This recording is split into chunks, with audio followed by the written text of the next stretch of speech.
महाराष्ट्र राज्य में विधानसभा चुनाव का बिगुल बज चुका है और राज्य में अलग अलग समीकरण देखने को मिलने वाले हैं। चुनाव की घोषणा होते ही सभी राजनीतिक पार्टियां काम में जुट गई है और राजनीतिक बैठकें और दौरे भी शुरू हो गए हैं। इस बीच MIM पार्टी के प्रदेश अध्यक्ष इम्तियाज जलील ने मराठा कार्यकर्ता मनोज जारांगे पाटिल से मुलाकात की है। क्या इस यात्रा से राज्य के मराठा और मुस्लिम समुदाय एकजुट होकर शासकों के खिलाफ बिगुल फूंकेंगे? ऐसा सवाल खड़ा हो गया है। 2 दिन में हमारी रणनीति स्पष्ट हो जाएगी। चुनाव आयोग ने महाराष्ट्र विधानसभा चुनाव की तारीखों का ऐलान कर दिया है। इसके बाद कई राजनीतिक चर्चाएं शुरू हो गईं। शाम को MIM पार्टी के प्रदेश अध्यक्ष इम्तियाज जलील ने अंतरवाली सराती जाकर मराठा आंदोलन के नेता मनोज जारांगे पाटिल से मुलाकात की। दोनों नेताओं ने कहा कि आगामी चुनाव के मद्देनजर यह बैठक हुई। मराठा समाज आरक्षण की मांग पर कायम है। सरकार ने सिर्फ गुमराह किया है। चूंकि मुस्लिम समुदाय को भी आरक्षण की जरूरत है, इसलिए हम चर्चा कर रहे हैं और अगले 2 दिनों में अपनी रणनीति बताएंगे। जारांगे पाटिल ने संकेत दिया कि राजनीति में समय के अनुसार पत्ते खोलने पड़ते हैं और हम खोलेंगे।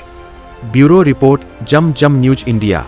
मी जरांगे पाटील साहेबांना 2दा हॉस्पिटलमध्ये जाऊन भेटलो होतो। इथेही जेव्हा त्यांचं आंदोलन सुरू झालं होतं इथेही आलो होतो आणि त्यावेळी मी एक गोष्ट सांगितली होती की आपण जेव्हा हे घोषणा देतो एक मराठा लाख मराठा, तर त्यावेळी मी सांगितलं होतं की एक मराठ्यांनी पूर्ण महाराष्ट्रामध्ये कशा गाजवलेलं आहे, सगळे लाख मराठा रस्त्यावर आले तर काय होईल, तर ते सत्य झालेलं आहे। आणि मी जरांगे पाटील साहेबांचा सुरुवातीपासून फॅन आहे या कारणाने की एक छोटासा गावाचा एक सामान्य माणूस आपल्या समाजाच्या हितासाठी जेव्हा त्याची प्रामाणिकता लोकांना करतं तर सगळं समाज त्याचा मागे कशा येतो त्याचा एक ज्वलंत उदाहरण म्हणजे जरांगे पाटील साहेब आहे।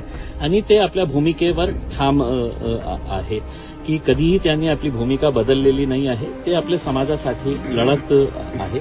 आज चांगली गोष्ट हे आहे की त्यांनी आम्हाला जेव्हा हे कळलं की सगळं आता निवडणूक जवळ आलेली आहे आणि जरांगे पाटील साहेबांचे आम्ही हे ऐकलं होतं की तेही निवडणूक लढणार आहे, त्यांचं म्हणजे त्यांच्या वतीने काही लोक निवडणूक लढणार आहेत, तर त्या अनुषंगाने आणि आज जे समाजामध्ये जे चाललेलं आहे त्याच्या बाबतीत चर्चा करण्यासाठी आम्ही आलो होतो। चाय पीने के ऊपर चाय के ऊपर चर्चा करने के लिए चाय भी पिए, यहाँ पे बातचीत भी की है इसमें। अब आगे देखेंगे जो भी होगा। इथे विधानसभेत जरांगे पाटील आणि तुम्ही एकत्र आम्हाला दिसणार आहात।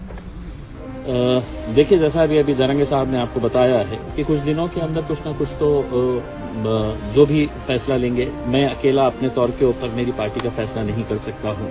जरांगे पाटिल साहब की सबसे अच्छी बात यह है कि जब भी उन्होंने कोई फैसला लिया है अपने समाज के साथ चर्चा करके, समाज के जिम्मेदारों के साथ चर्चा करके उन्होंने फैसला लिया है। इसमें हमारी सिर्फ उम्मीद यही है, हमारी सिर्फ ख्वाहिश यही है कि आज महाराष्ट्र में जो राजनीतिक परिस्थिति है, जितने भी एस्टैब्लिश्ड पॉलिटिकल पार्टीज है या जो प्रस्थापित नेता लोग है, इनका लोगों का विश्वास इनके ऊपर से खत्म हो चुका है।